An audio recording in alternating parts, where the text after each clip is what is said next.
It was the first day of high school. I was excited. I already knew most of my classmates, but I didn't know my new teachers. I got up, ate my breakfast, and went to school. On the street, I met my friend Dana. Her house is near mine, and we always walk to school together. I hope our new teachers are men, and I hope they're handsome, Dana said. Dana loves talking about boys. Yes, I need something new and interesting in my life, I answered. We arrived at school and went into our classroom.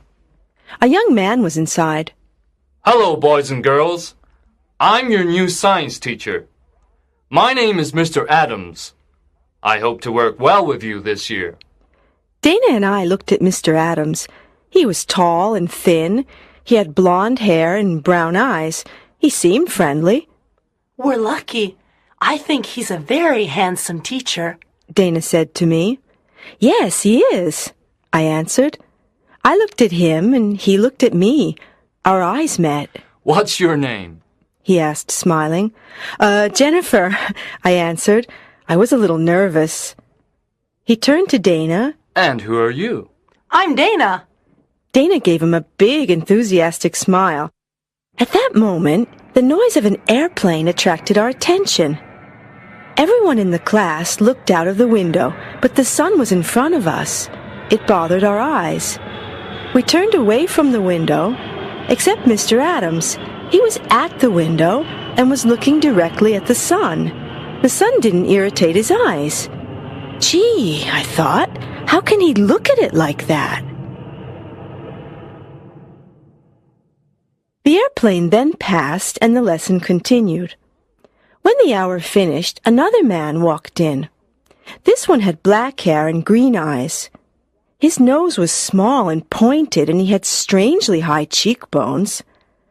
What a weird-looking teacher, I said to Dana. Wow, you're right, she exclaimed. The teacher didn't smile and spoke coldly to the class. I'm your English teacher. I want you to be on your best behavior this year. The lesson can begin. And remember, no talking. Everyone in class was evidently shocked, but no one said anything. Another student, Steve, raised his hand. What? Asked the new teacher in his cold voice. Excuse me, but what's your name? Mr. Stone, he answered. I then noticed that his voice wasn't just cold, it was metallic and monotonous. Dana looked at me with disappointment. She raised her eyebrows. What's his problem? She mouthed. The lesson proceeded. Mr. Stone read a poem from our English literature book.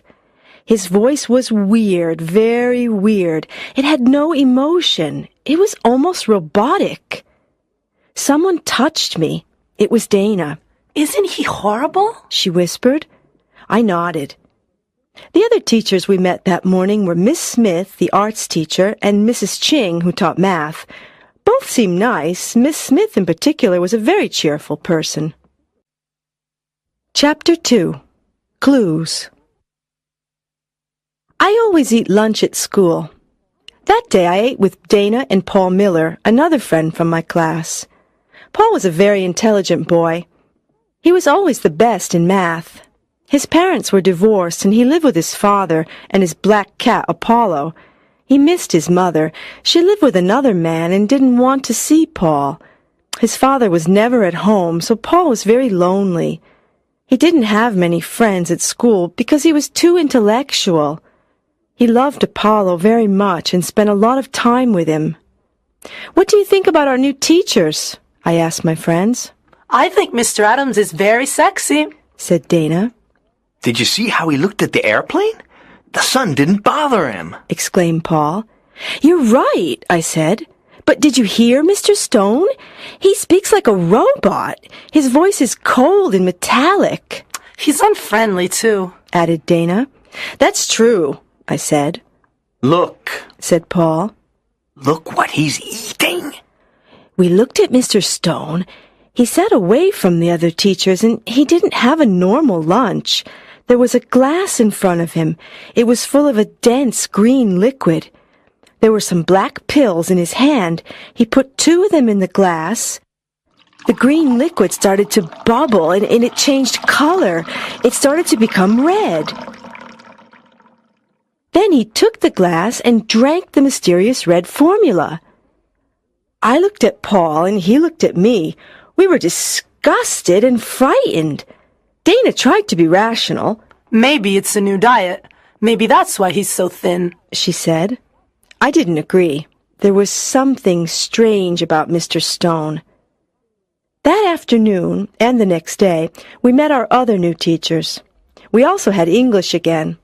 Mr. Stone came in and sat down. Miller, Paul Miller, tell me something about yourself. Paul was surprised. English teachers don't usually ask personal questions. Well, Paul, don't you have anything to say? Well, I enjoy astronomy. I have a cat. Mr. Stone asked everyone to say something about their life and hobbies. Maybe he wants to create a relationship with us, but he's such a cold person. How bizarre, I thought. Then, looking at him more carefully, I noticed something. His eyes weren't green anymore. They seemed a darker, different color. I raised my hand. "May I go to the bathroom?" I asked. As I walked towards the door, I looked at Mr. Stone's eyes again. I was right. They were yellowish-brown. They looked like amber. Chapter 3. Aliens.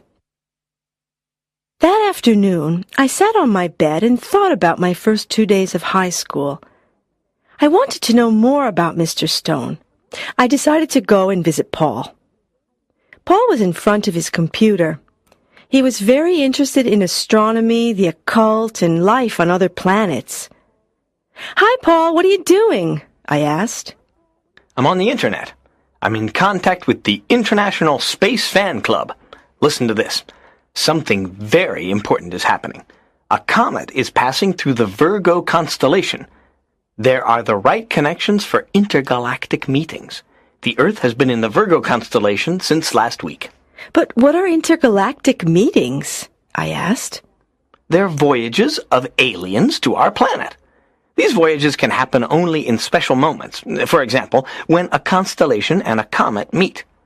Aliens can travel to our planet for different reasons. Sometimes they want to study us humans. Some people say that aliens may come to Earth to conquer the planet. I looked at Paul with a shocked expression. An idea started to form in my mind. What's wrong, Jenny? Paul asked. "Maybe Mr. Stone is an alien," I exclaimed. Gee, aren't you exaggerating?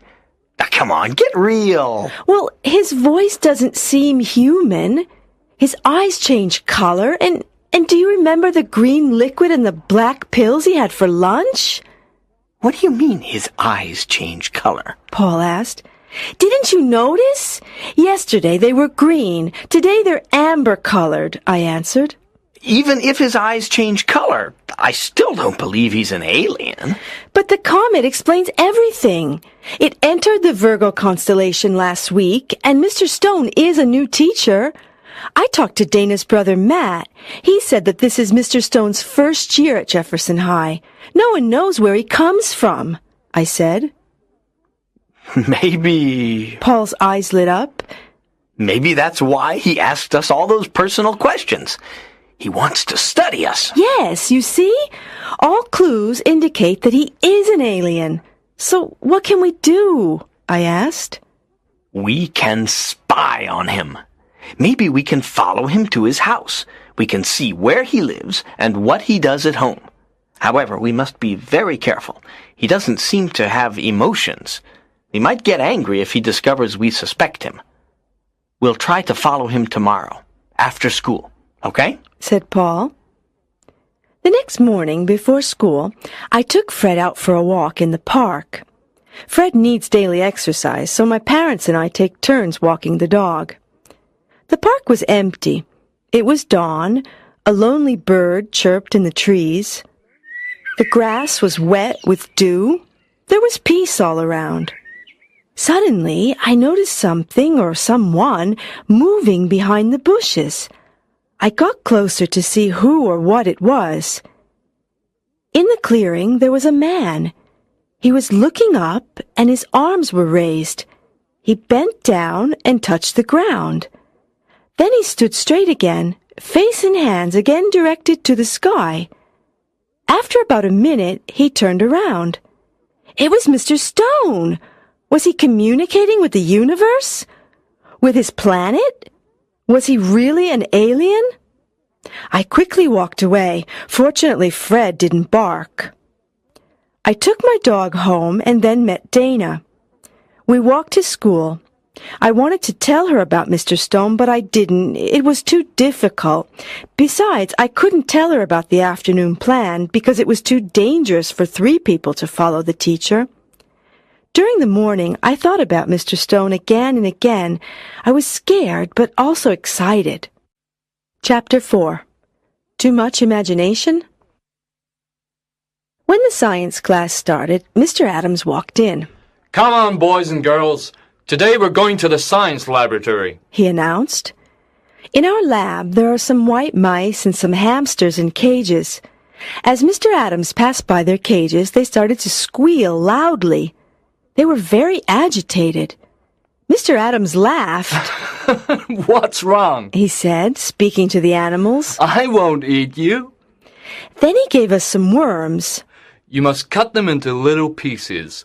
The pieces can live and move independently, he said. I looked at my worm. It was pale and slimy. I didn't want to cut it up. Jennifer, are you afraid of cutting up your worm? I looked up. Mr. Adams was at my desk. He smiled down at me. Give me your knife. I thanked him and gave it to him. His arm touched mine. It tickled. An electric shock ran through me and I jumped. What's wrong? Asked Mr. Adams. He seemed frightened. Nothing, I answered, trying to smile. He helped me cut up my worm, then walked away. No one else in class had noticed anything. I didn't know what to think. Were all my teachers weird, or was I just too imaginative? I wrote a note to Paul and told him what had happened. "Paul," I whispered. Paul turned and looked at me. I passed the note. Excuse me. What are you doing? Paul, what do you have in your hand? Asked Mr. Adams. His voice made me freeze. We were in very big trouble. Nothing, said Paul. Please listen to the lesson. If I see you again, you must give me the note.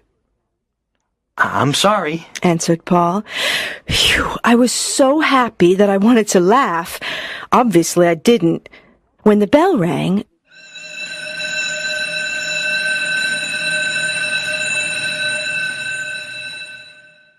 Mr. Adams called me to his desk. Oh, no, I thought. He smiled. I'm sorry I scared you. 2 years ago, I had an accident. My left arm is artificial. It's an electric prosthesis, and sometimes it can give electric shocks. He seemed a little embarrassed. I was surprised and sorry. He was so sweet. I thanked him and went to lunch. Paul, forget what I wrote, I said as I sat down at our usual lunch table.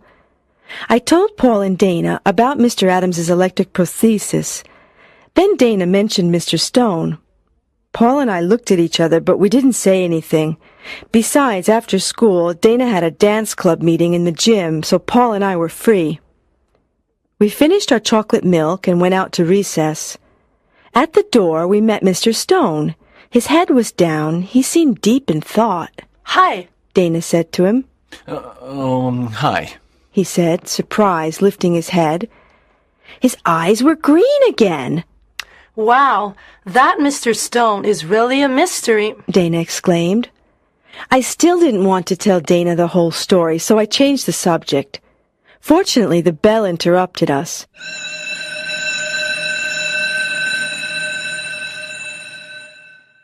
Before entering class at 1 o'clock, I took Paul aside. I quickly told him about what I had seen in the park. Wow! I wonder what we'll see this afternoon, remarked Paul. Chapter 5. Mr. Stone. When the school day finished, Paul and I hid behind some bushes and watched the school gate. We saw many classes go home and some teachers, But we didn't see Mr. Stone. The minutes passed. Maybe he went home by car, I said. At that moment, through the bushes, we saw a man with black hair and very high cheekbones walk past. "It's him!" I whispered. Wait! He mustn't suspect that we are following him, Paul said. We waited 2 minutes. "Okay, we can go," I said. We followed him at a distance, and finally we saw him go into a house. It was a pretty pink 2-story building. There was a lawn in front of it and a big tree on the side. We crept up to the window and carefully looked inside. Mr. Stone put his briefcase down and opened the refrigerator. He took out another bottle of that horrible green liquid and put it on the table. Then he went upstairs. Now what can we do? Paul whispered. "No problem. I can climb the tree," I said. Are you sure? "Of course. Don't forget I play volleyball." Be careful. I went to the tree. It wasn't very high, and it was easy to climb. From my position, I could see his room. Mr. Stone was there. What's happening? Whispered Paul. "He's sitting in front of a mirror," I said softly. "His hands are on his head." "Oh, no!" What? What? asked Paul. The teacher was totally bald, and his head was covered with disgusting brown warts. I felt sick. Suddenly, I noticed my reflection in Mr. Stone's mirror, and Mr. Stone noticed it too. He brusquely turned around and stared at me. I was paralyzed with fear. My mouth fell open. I was expecting the worst. Instead, Mr. Stone didn't look angry. He actually seemed very sad. He opened the window. You students think I'm weird. Come inside. I want to tell you something. "Oh, Mr. Stone, I'm terribly sorry," I started to say. I was extremely embarrassed. Don't worry. Since you're here, please come in. I climbed down the tree. Paul was very nervous. Come on, Jenny. Let's go away before it's too late. "No, Paul, I'm going in." But... I went towards Mr. Stone's front door, so Paul followed. The teacher opened the door and made us sit down in his living room. Do you want something to drink? He asked. "No, nothing, thank you," I answered.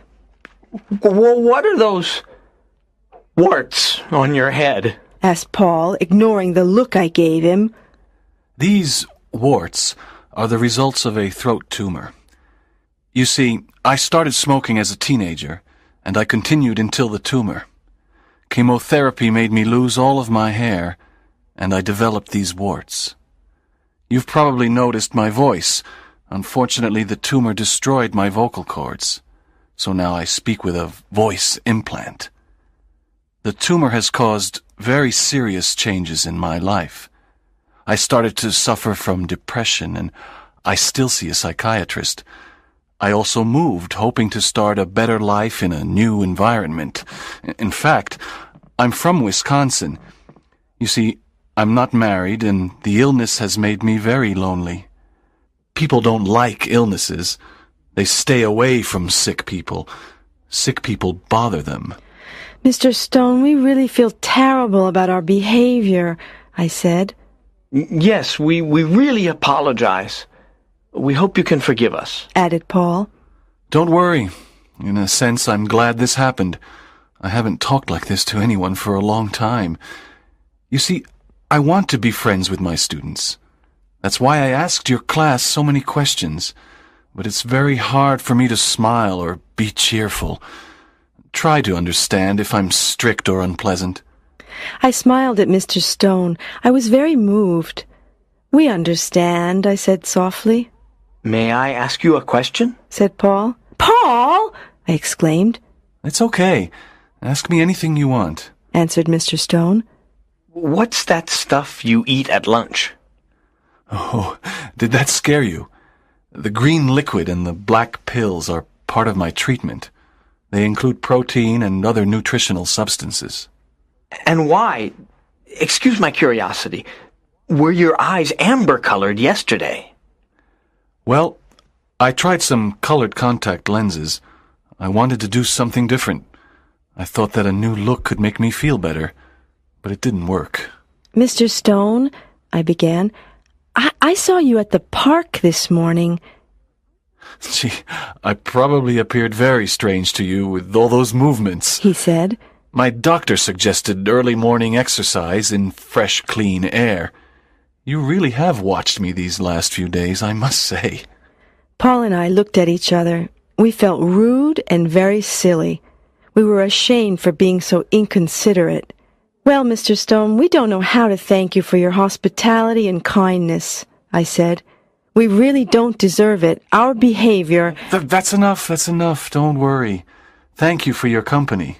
I'll see you tomorrow at school, and remember, if you ever want to come and visit me, you're always welcome. Thank you very much. We'll come again, said Paul. Paul and I left Mr. Stone's house and walked home. Well, I think we've learned a lesson, Paul said. We must remember that many people in this world are suffering. Many people have problems, and if they act in strange ways, there are reasons. There isn't an alien behind every bush. There's a person, just like you and me. And maybe this person needs friendship and a helping hand. I looked at Paul with affection and admiration. His words expressed my own thoughts perfectly. We had let our imagination and superficiality dominate us. This made us forget human feelings and problems. I thought about Mr. Adams and his artificial arm. Even in that case, I had overreacted with my ridiculous suspicions. Hey, Paul, I said, I want to celebrate. This adventure is over. I feel relieved. Let's go to the Rainbow and buy an ice cream. Okay, Jenny. Good idea. Let's call Dana, too, I added, thinking it was the moment to inform her about everything. Sure. We stopped at Dana's house and invited her. Chapter 6. Thanks to a missing watch. We sat down at the Rainbow and ordered 3 sundaes. Dana, we have news about Mr. Stone, I said. Yes, although it's a very long story, Paul added. We told her everything, the news on the comet and the intergalactic meetings, our plan to spy on Mr. Stone, finally the teacher's sad story. Dana's expression went from surprised to worried to ashamed during our tale. Our class must be much nicer to him, she said. But this comet, maybe aliens will come to Earth. Dana, please, I don't even want to hear the word alien, I exclaimed. Let's keep our eyes open for people in need, not for aliens, Paul added. Okay, sorry, said Dana. From the window of the ice cream parlor, I noticed that it was already dark. I looked at the time. My watch wasn't on my wrist. Oh no, my watch, I exclaimed. Then I remembered. I left it in the gym. I took it off at recess to play volleyball. I must go and get it. But Jenny, I'm sure that the janitor will find it and put it in a safe place, said Paul. I don't trust him. That watch is so important to me. It was a gift from my grandfather. He's dead now, and it's the only thing I have of him. I must go to school immediately. But the school's closed now, Dana commented. No, not today. Mrs. Ching is at school all evening because she's preparing some math tests. I know because I heard her talking to Miss Smith. Okay. Well, I'll see you tomorrow then. I have to go home and start my homework, Paul said. Me too, Dana added. We left the Rainbow and I went towards Jefferson High. The back door was open. I went in. Our gym is on the ground floor, but I didn't go there directly. Something stopped me. I felt a strange sensation. I didn't know what it was. Something wanted me to climb the stairs and go up to the classrooms. I felt afraid. The school was dark and silent. I shivered. Where am I going? Why am I climbing these stairs? I thought. My heart beat faster and faster. Something terrible was at the top of the stairs. I sensed it. But what? I desperately wanted to run away and return home, but I couldn't. The mysterious force inside me made me go on. On the 3rd floor, I heard a noise. Someone was moaning. As I passed by the janitor's closet, the sound became louder. Someone needed help. I opened the closet. It was Mrs. Ching. The old teacher was on a chair with her hands and feet tied. She was gagged and her eyes were open in terror. "Mrs. Ching," I whispered. I took the cloth from her mouth. Help! She said. Someone is doing something wrong, and he or she is here now. The person is in disguise. "Okay, Mrs. Ching, stay here. Whoever it is mustn't suspect anything." I put the cloth back in the teacher's mouth and left the closet. I looked around the second floor. I was terrified. Everything was silent. The long, dark hall was very frightening. Then I noticed something. A light was on in the computer room. I crept to the door. Someone inside was working on a computer. I could hear fingers clicking on the keys. Slowly, very slowly, I opened the door. Just a crack. It was Mr. Adams. He was typing a kind of code on the screen. Was it a password? Then he took a small plastic object from his pocket. It looked like a key. He inserted it in the diskette slot. The screen blacked out. It flickered. Then something appeared. It was the face of an alien.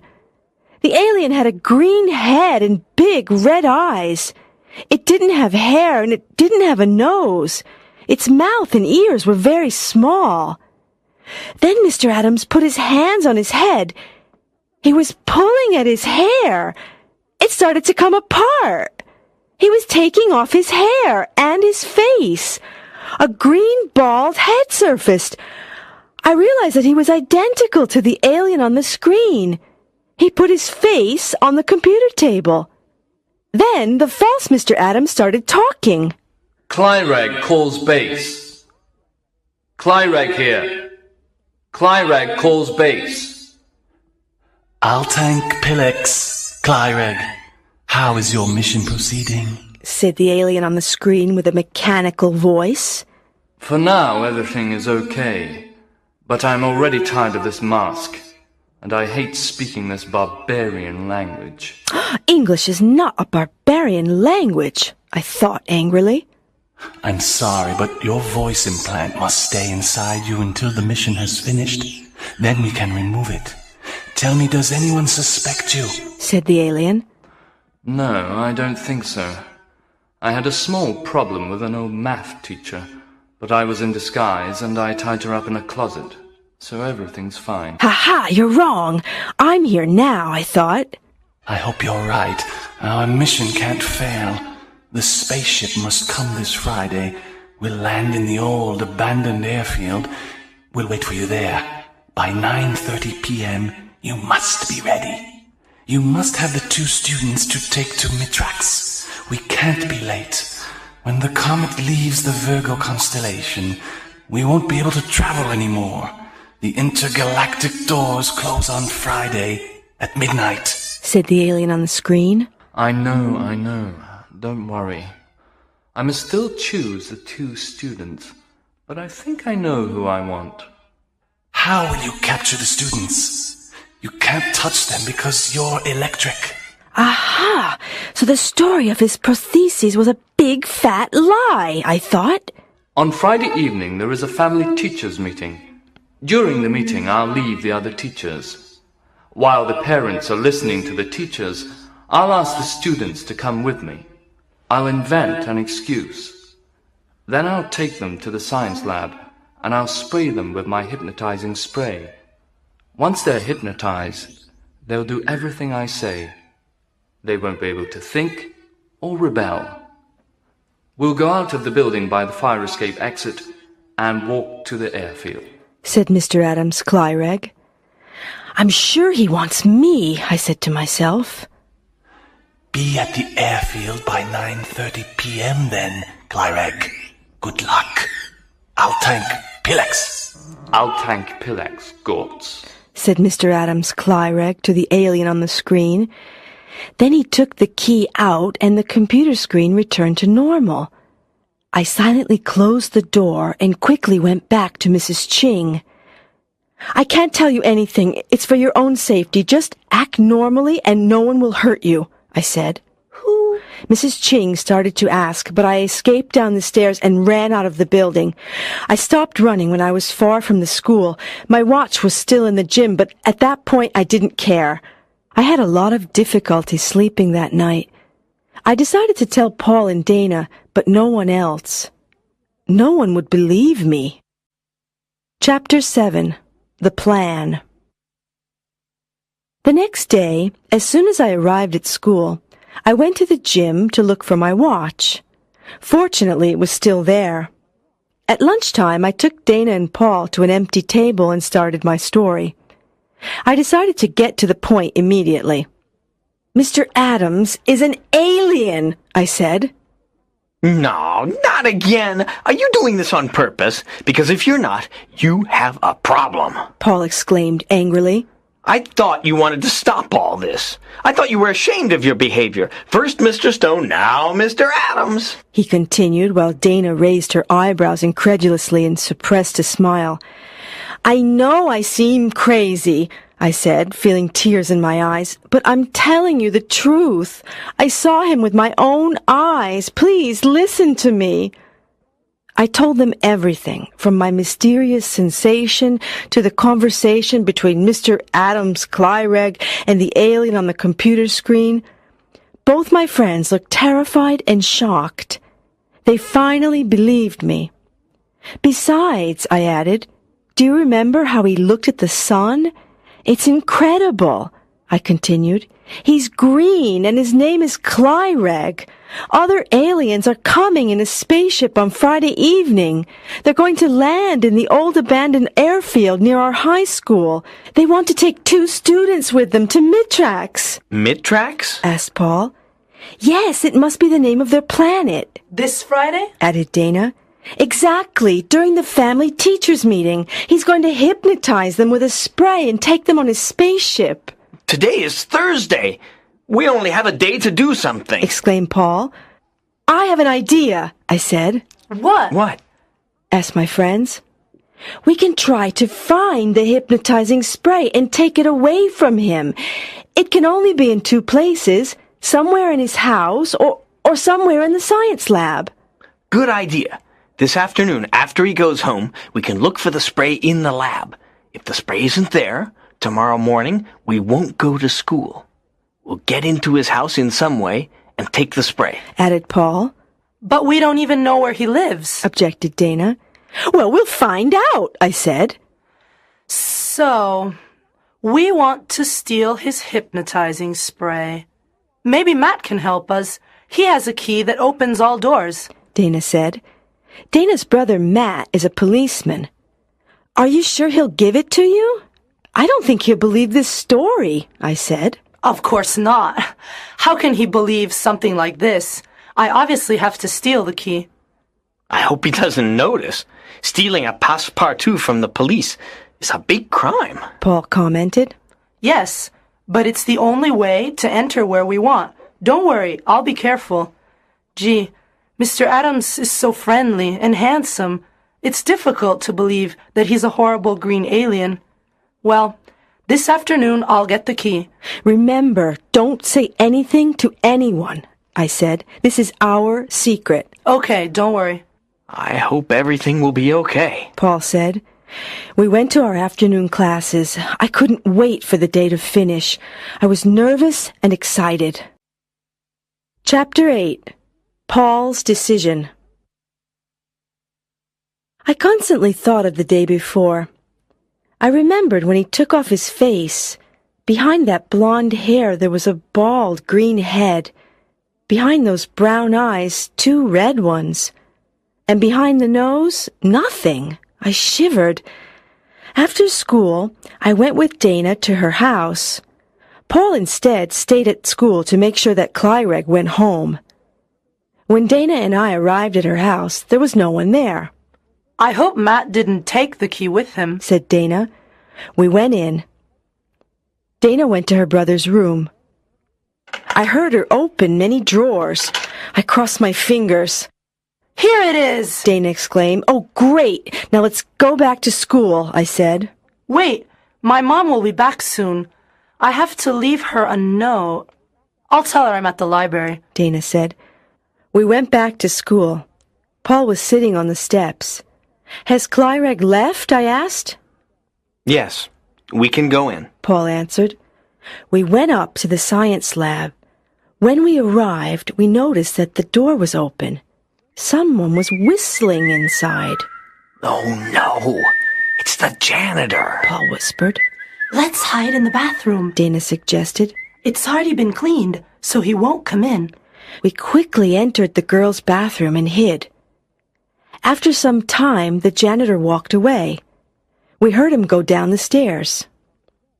Okay, now, Paul said. We entered the lab and looked around. We opened the chemical cabinet with Matt's passepartout and examined every container. There weren't any sprays or strange bottles, so we tried the refrigerator. What's this? I said. Inside the refrigerator, there was a spray without a label. It was very difficult to open, and it had a bizarre phosphorescence. Wow! It's probably Clyreg's hypnotizing spray. But how can we be sure? Paul asked. We have to be sure that it's the right one. An error could be fatal. I have an idea. I can try the spray on my dog Fred. Fred hates taking baths and especially eating leftovers. I'll spray him. If he doesn't protest, we have the right spray, I said. Excellent. Please phone me after and tell me the results, Paul said. I want to know too, Dana added. We carefully went out of the lab and left the building.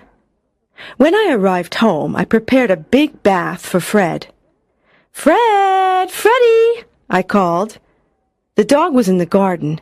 When he saw me with the big basin full of water, he barked and howled. He ran inside his doghouse. Silly dog, I thought. I took the spray, went to the doghouse, and sprayed Fred. Then I called him again, and I pointed towards the water in the basin. What a surprise! Fred calmly came out of the doghouse and jumped into the water. After Fred's bath, I went to the refrigerator and took out some leftovers. I put them in his dish and gave it to him. Food time, Fred, I said. Fred saw the leftovers and didn't protest. He started eating. It was incredible. I immediately phoned Dana and gave her the good news. Then I phoned Paul. Hi, Paul, it's me. We have the right spray. Fred has been completely hypnotized. Great. Listen, can you come to my house now? I need to talk to you. There was something strange in his voice. Paul, are you okay? I asked. Yes, I'm fine. I'll tell you everything when you arrive, okay? Please come. It's important. I took the bus and arrived at Paul's house. He was alone, as always. He was in his room with his cat, Apollo, in his arms. I want to go to Mitrax with Clyreg, Paul said. What? Yes, I want to go to Mitrax with Clyreg, Paul repeated. Are you kidding? You're crazy. No, I'm not crazy. Look at my life. My mother doesn't love me. She went away and never wants to see me. How do you think I feel? My father is always working. He doesn't care if I'm here or in Timbuktu. He only cares about his young blonde secretaries. At school, everyone thinks I'm strange. You're my only true friend in class. Jenny, I'm not happy here. Try to understand. This world isn't for me. I don't like my life. I want to test my destiny and see what happens to me. Honestly, I really don't think that Clyreg wants to hurt us students. How do you know? I asked angrily, shocked at what he was saying. He doesn't give me that impression. I'm sure the aliens just want to study us. I feel I can trust them. Also, you know I love space. I've always been interested in astronomy and alien life. This is a fantastic opportunity to see life on another planet. in another galaxy. This is my dream. This opportunity will never exist again. If aliens come to Earth at the next intergalactic meeting, they certainly won't come to our town again. Listening to Paul, I started to understand his point of view. But it was terrible to think that Paul didn't have anyone. No one really cared about him. I was very sad. Running away to another planet isn't the right solution to your problems, I said. But I've tried to talk to my father about my problems. I've tried many times. Nothing has changed. Listen, I want to go to Mitrax. I feel it's the right thing for me. Something inside is pushing me to go. Maybe going to Mitrax was the best thing for Paul, although I still couldn't believe it. If you're convinced, but I'll miss you a lot. I'll never see you again, I said. Nothing is forever. You will see me again. I promise. Don't make promises you can't keep, I said with tears in my eyes. Believe me, Jenny. Sooner or later, when the next intergalactic door opens, I'll return, and I'll have many new things to tell you. Listen, he continued. We must organize our plan for tomorrow evening. When Clyreg takes the 2 students to the science lab, he'll open the refrigerator, but he won't find the spray. At that point, he won't be able to do anything, because he can't touch us. If he touches us, he'll electrocute us, Paul explained. Then he won't be able to study us anymore, I interrupted. Exactly. So, when he sees that his mission has failed, the only thing he can do is go to the airfield and leave with his spaceship. He can't stay any longer because he can't miss his spaceship. And the spaceship can't wait for him. I won't come to the family teachers meeting. I'll wait for Mr. Adams at the airfield. I sadly looked at Paul. Good luck. I'll wait for you, I said. Paul picked up Apollo and gave him to me. I want you to keep him. Take care of him for me. He came closer to me. For the first time we kissed. My heart pounded. Oh, Paul, thanks for Apollo. Thank you very much. I stroked the black cat and he purred. Chapter 9. Friday night. I went back home and passed by Dana's house to give her the passepartout. That night I didn't sleep. I thought about the next day, about Paul's decision, about Clyreg. Apollo mewed in the darkness. On Friday morning, I got up early. I felt very tense. The day proceeded slowly. During the morning, the principal came to remind us of the meeting. Don't forget that this evening there's the family teachers meeting. I hope to see all of you with your parents. Sure, I thought, and during the meeting one of your teachers will try to kidnap 2 students and take them to a mysterious planet. When the school day finished, I went to the Rainbow for some ice cream with Paul and Dana. Paul told Dana about his decision. She was obviously very surprised and disappointed. Those moments we passed together were very special. I will never forget that last afternoon with Paul. Our friendship seemed stronger than before. We felt more united because of our separation. Finally, after dinner, my parents and I walked to school. We sat down in the auditorium and the meeting started. At one point, I saw Mr. Adams get up and go towards Dana's family. I saw him whisper something to Dana's parents and then to Dana. She got up from her chair and followed him. Together they walked towards Stephen's family. Steve is another one of my classmates. I'm sure Clyreg chose him because Paul was absent.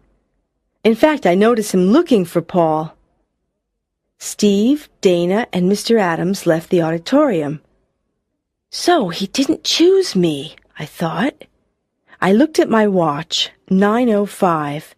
25 more minutes. Suddenly I had an irresistible impulse. I wanted to see what was happening. I got up. Jenny, where are you going? My mom asked. I'm going to the science lab. Don't worry, I said, and I quickly walked away. The door of the lab was closed. Inside, I heard Mr. Adams opening the fridge. I imagined his anger. "Oh no!" He exclaimed. "Where is it?" Where is what, Clyreg? Dana asked. Are you talking about the hypnotizing spray? You lost, Clyreg. She exclaimed triumphantly. "What? You know?" Clyreg was shocked. "What spray? What are you saying?" said Steve, who didn't know anything about it. What courage Dana has, I thought. Mr. Adams had the power to electrocute her if he wanted. It was stupid to make him angry. But in the end, it seems that Paul was right. Clyreg wasn't really a bad alien. Well, I don't think you need us anymore, Dana said. The door opened and she walked out. Come on, Steve. Everything's okay. Let's go back to the meeting. Then Clyreg came out. He seemed confused and helpless. I looked at my watch. Clyreg, it's 9:17. Go. Don't miss your spaceship, I said, almost with compassion. Clyreg looked at me, even more surprised. Then he went to the fire escape exit and ran away. At that moment, I thought of Paul. I followed Clyreg down the fire escape stairs and out of the building. Our school is very close to the old airfield, so Clyreg and I reached it at 9:24. The spaceship was already there, waiting for Clyreg. Its portal was open, but all the lights were off. The aliens from Mitrax didn't want anyone to see them. Paul was there, too. When he saw Clyreg, he ran towards him. Clyreg, listen, I want to come with you. Take me with you. You could study me. I know you won't hurt me. Clyreg was literally shocked. "Come then, Paul. Hurry," he said, recovering from his amazement. Paul! I shouted. Jenny! He ran to me and we embraced. This crazy adventure has finally finished. Fortunately, everything ended well for everyone, Paul said. Think about me sometimes, I said. I'll always think of you. And remember, I'll be back. "Paul!" Clyreg shouted. He was on the stairs of the spaceship. "The portal is closing." Have fun in Mitrax, you space lover, I said, laughing and crying at the same time. Paul went up the stairs and the portal closed behind him. The spaceship lights turned on and it silently went up into the dark night sky. I watched it disappear into the blackness. Then I hurried back to school. My parents were still at the meeting with everyone else. No one seemed to suspect anything. Dana and Steve sat calmly near their parents. I, too, went back to my mother and father, smiling innocently. Today, 6 months have passed. Everyone at school now knows the truth about Mr. Adams, although not everyone totally believes my story. We have a new science teacher. Her name is Miss Lundberg, and for the moment she seems normal. Dana and I have been to visit Mr. Stone a few times, and his relationship with our class has really improved. He seems a happier person, and this pleases me a lot. Steve is now Dana's boyfriend, and they make a nice couple. I still have the hypnotizing spray. I keep it hidden, although sometimes I use it on Fred when he needs a bath. Apollo is now a member of our family. Fred is a little jealous of him, but they're usually friends. I told my parents the entire story. They seemed to believe me, especially because no one can find Paul. In the beginning, his father looked for him, but he soon stopped worrying. Sometimes Dana and I talk about Clyreg and our adventure. We remember Paul. On many evenings, alone in my garden, I look up at the sky and think about him. Good night, Paul, wherever you are. See you soon.